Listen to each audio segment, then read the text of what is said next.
बोलिए बजरंग बली की जय। हनुमान जी महाराज की जय। दोस्तों, शंकर जी का परम भक्त था रावण। लेकिन उसी रावण की दुष्टता पर एक दिन शंकर जी बड़े चिंतित हो गए और शंकर जी ने मन में विचार किया कि यह हमारा भक्त है। हम चाहते तो हैं कि ऐसा हो कि हमारा तीसरा नेत्र खुल जाए और ये जलकर भस्म हो जाए, पर गुरु को चाहिए कि अपने शिष्य को दंड तो दे, लेकिन यह काम ही ऐसे कर रहा है और आगे भी ऐसे ही कार्य करेगा। इसको मृत्यु दंड ही मिलना चाहिए और मेरे द्वारा ही मिलना चाहिए, क्योंकि मेरे इष्ट राम को ही परेशान करेगा। तो क्या करे? तब शंकर जी का संकल्प हुआ कि इसके वध का कारण मैं बनूं।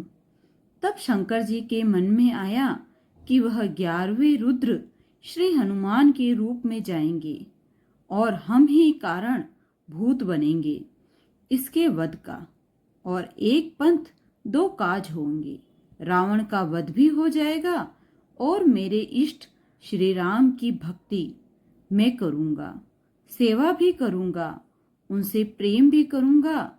तभी तो मैं शिव स्वरूप हूँ। मुझे ईश्वर तत्व माना जाता है और मैं ईश्वर तत्व हूँ भी।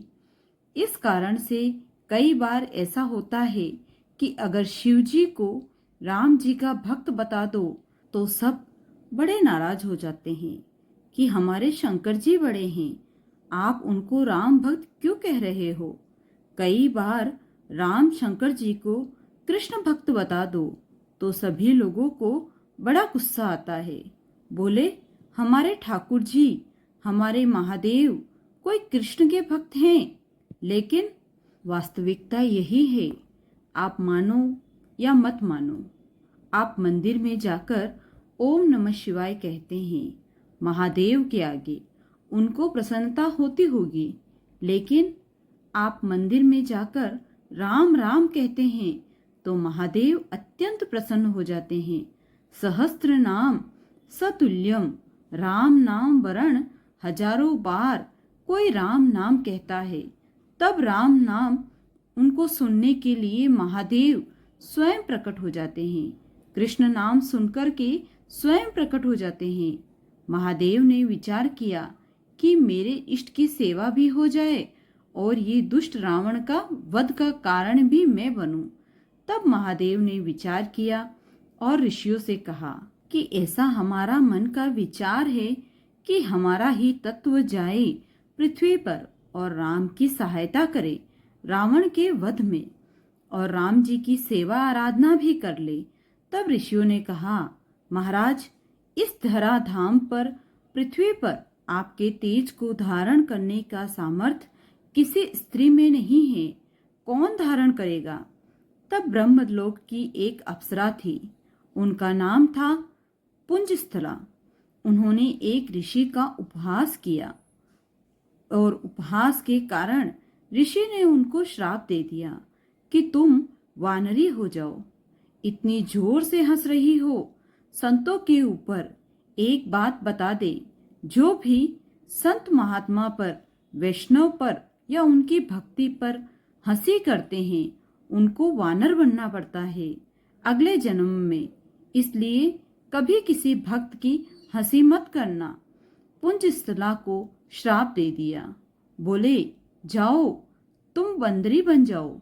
लेकिन क्रोधा देव वरेण तुल्यम, बड़े लोगों का क्रोध वरदान के समान होता है। वो क्रोध में श्राप तो होता है पर उसमें वरदान भी होता है। पुंजस्थला अंजनी मैया के रूप में धरती पर प्रकट हुई और उनका विवाह वानर राज केसरी जी के साथ हुआ। पर केसरी जी को भी श्राप लगा हुआ था।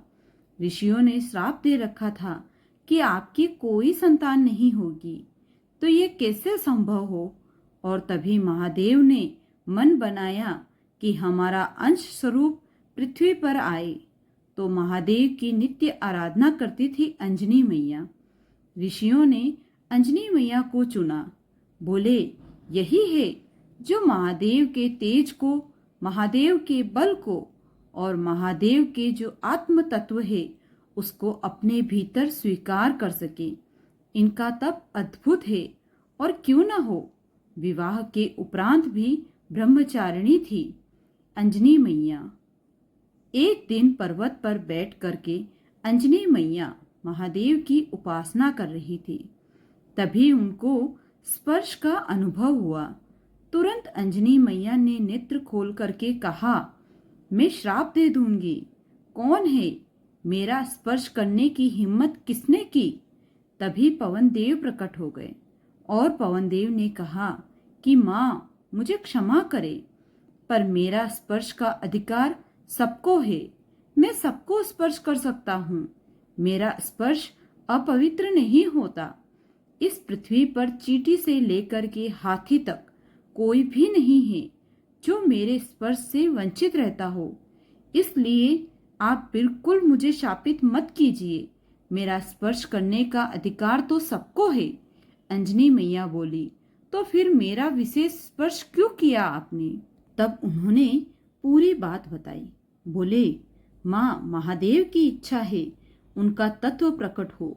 मोहिनी रूप को देख करके महादेव इतने प्रसन्न हो गए कि प्रेमाक्षु के साथ उनका समस्त बल पृथ्वी पर झड़ने लगा, जिसके रूप में पृथ्वी पर विविध रत्न प्रकट हो गए। हीरे, सोने, चांदी, ये सब महादेव के प्रेमाक्षु से प्रकट हुए हैं।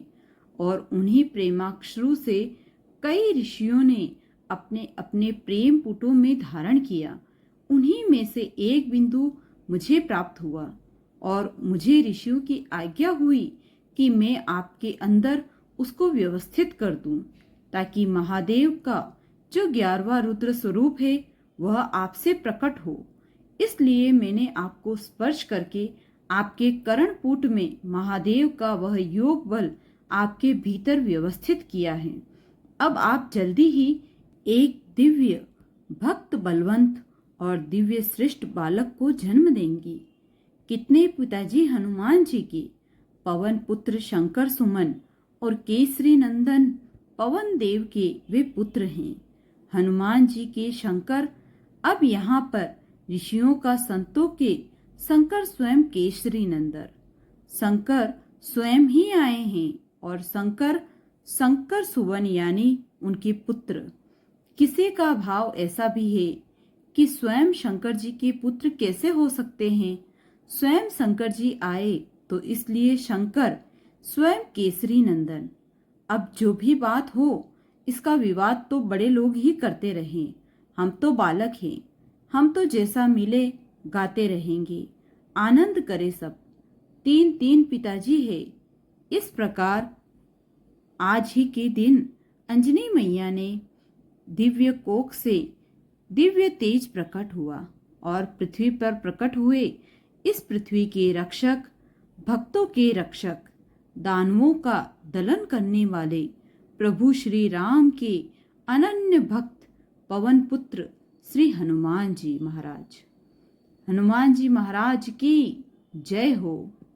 तीनों लोकों में डुमडुमियां बजने लगी। देवता सब आनंदित हो गए, सब सुरक्षित अनुभव करने लगे। क्यों? बोले, अब हमारी रक्षा करने वाले आ गए। श्री हनुमान जी महाराज का प्रादुर्भाव हुआ। देवताओं ने आकर के सबने उनको अपना बल प्रदान किया। किसी ने बल दिया, किसी ने गधा दी, किसी ने बुद्धि दी, किसी ने मेधावी। इस प्रकार से सब देवताओं ने आकर के हनुमान जी महाराज को दिव्य तेज प्रदान किया। पर एक बात सुनिए, हनुमान जी महाराज के पास एक भी वस्तु ऐसी नहीं है जिसकी कमी हो। वो भले ही वानर थे, पर वानर रूप में भी इतने सुंदर थे कि उनको देखने के लिए राम जी ललायित हो रहे थे कि कोई हनुमान जी को मेरे सामने लाकर बिठा दे।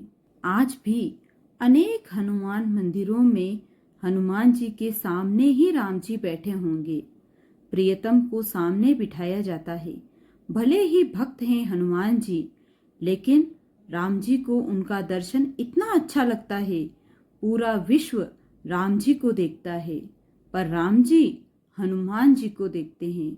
और इस सुंदरता का कारण क्या है कि हनुमान जी में इतनी योग्यताएं हैं, इतनी सारी योग्यताएं भक्ति से ढकी हुई है। और हम जैसे लोग हैं, हमारी सारी योग्यताएं प्रकट रहती है। कोई व्यक्ति अगर वह बुद्धिमान होता है तो उसके रूप से पता चलता है कि वो बुद्धिमान है। हाँ, हनुमान जी में सारे गुण हैं। अष्ट सिद्धि नवनिधि के दाता, असबर दीन जानकी माता। अष्ट सिद्धि और नवनिधि के दाता हैं महाराज। पर हनुमान जी ने अपने सारे गुणों का स्वामी राम जी को बना दिया। मेरे अंदर बल भी है तो राम जी की कृपा, मेरे अंदर बुद्धि भी है तो राम जी की कृपा, मेरे अंदर योग्यताएं भी हैं तो राम जी की कृपा। मैं सब जानता हूँ पर अपने मन से कुछ नहीं करूँगा। राम जी कहेंगे तो ही करने जाऊँगा, तो ही करूँगा। पर हम लोग कैसे हैं? सारे गुणों को, सारे श्रेष्ठताओं को अपने ऊपर ले लेते हैं। इसलिए हम लोगों का उससे कल्याण नहीं होता। उससे कहीं ना कहीं हमारा मन विक्षिप्त रहता है। इसी बारे में एक और लीला आती है कि हनुमान जी लौट रहे थे लंका से। पुष्पक विमान में राम जी के साथ बैठे थे तो राम जी जगह जगह दिखाते जा रहे थे जानकी जी को कि पता है आपको, यहाँ पर हमने ऐसा किया, यहाँ पर हमने महाबली बाली को हमने बाण मारा था, इधर बैठ करके हम सब वानरों के साथ वार्तालाप करते थे, यहाँ पर ये हुआ। सारे स्थान दिखाते हुए जा रहे थे राम जी। तभी एक स्थान आया, उनको देखकर हनुमान जी के नेत्र सजल हो गए। राम जी बोले, हनुमान आप क्यों रो रहे हैं? हनुमान जी बोले, अब नीचे जो स्थान है ये मेरी जन्मभूमि है, यहाँ मेरा जन्म हुआ है और मैं अपनी मैया अंजनी मैया से वर्षों से नहीं मिला हूँ। मुझे सीता जी में ही अपनी मैया दिखती है, पर क्योंकि जन्म स्थान के ऊपर से जा रहे हैं तो मुझे याद आ गई माँ की। राम जी बोले, इसी वक्त यहीं पर ही विमान रोको, नीचे चलो, तुम अपनी माँ से नहीं, भगवान लेट हो जाएंगे। बोले, नहीं, कोई देरी नहीं, हम भी मिलेंगे। हमारे हनुमान जी की माता जी का हम भी दर्शन करेंगे। हनुमान जी बोले, आप मिलेंगे मैया से? बोले, हाँ चलेंगे। तो वहाँ पहुँचे और सीता जी, राम जी सब लोग गए तो देखा एक पर्वत के ऊपर नेत्र बंद करके बैठी अंजना मैया। नेत्र खोल के जैसे ही देखा तो सामने राम जी, सीता जी, लक्ष्मण जी, सब वानरों की सेना और हनुमान जी महाराज आ रहे हैं। अंजनी मैया के नेत्र सजल हो गए, दंडवत प्रणाम किया। बोले, वाह, ऐसा पुत्र पूरे विश्व को मैया मिले जो साक्षात भगवान को लेकर के आए हैं। हनुमान जी को हृदय से लगा करके मैया बड़ी प्रसन्न हो गई। अरे लाल, अरे मेरे सूत, खूब पुचकारने लगी। वो प्रेम देखकर सबके नेत्र सजल हो गए। कितना प्रेम कर हनुमान जी इतने बलवान हैं, लेकिन मैया को देख करके बालवत हो गए, छोटे से लाला बन गए। जैसे एक लाला अपनी माँ के वक्ष पर ऐसे सिर रगड़ता है और माँ की गोद में बैठ जाता है, माँ के ऊपर चढ़ जाता है, ऐसे हनुमान जी चढ़ गए अपनी मैया के ऊपर।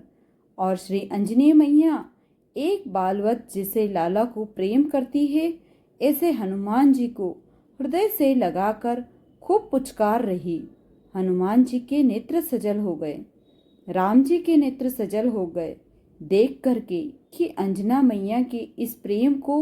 अब मैया बोली, लाला चल अब उतर, देखो ठाकुर जी आए, कुछ सामग्री बनाऊं, कुछ पधराऊं। इनको सामग्री सिद्ध की। अंजनी मैया ने राम जी को अपने हाथ से भोजन पवाया। हनुमान जी आज इतने प्रसन्न हैं कि मेरी जन्मभूमि पर राम जी आए हैं। देखो, हनुमान जी का एक गुण देखा आपने? हनुमान जी ने जिद नहीं करी, बल्कि राम जी स्वयं गए उनके घर। यही होना चाहिए एक भक्त का स्वरूप। वहां से फिर हनुमान जी, राम जी सभी अयोध्या के लिए प्रस्थान किए। हनुमान जी अकेले जाकर के सब कर सकते थे, लेकिन हनुमान जी ने कभी खुद को आगे नहीं रखा। जैसा जैसा उनके प्रभु श्री राम उनसे कहते गए, वैसा वैसा हनुमान जी करते गए। जबकि इतना बल, इतने बुद्धिमान, इतने योग्य होते हुए भी वो राम जी के अधीन थे।